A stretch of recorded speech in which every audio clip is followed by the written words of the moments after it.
Bila you all beli untuk one package kan, you all akan terima one set macam ni.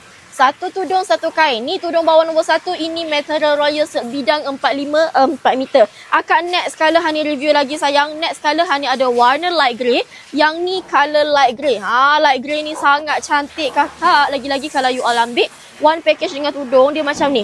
Tengok ni kakak, tudung pun kita bagi tudung yang cantik, yang berkualiti. Tak bagi tudung-tudung viral ni sayang. Tudung yang cantik, tudung yang berkualiti. One set macam ni you all bayar harga murah sangat-sangat kakak. Okay, next lagi. Next lagi sayang, yang ni dia warna nudin. Warna nudin ni kakak, dia punya tudung dekat sini. Meh Hani tunjuk ni dia punya tudung. Ini dia punya tudung. Siapa yang nak grab warna nudin ni boleh order laju-laju dekat beg kuning. Okay, warna Hani pakai ni warna maroon sayang. Warna yang Hani pakai ni color maroon. And then last color kita ada warna hijau mint. Hijau sejuk, hijau mint kakak. Siapa yang nak order tu order terus kakak. Jangan lambat-lambat sebab stok sangat limited.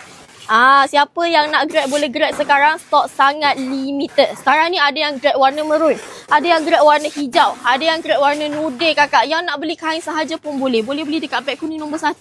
Kalau nak beli set matching, ambil beg kuning nombor 2 kakak. Kena laju, jangan lambat-lambat. Okay.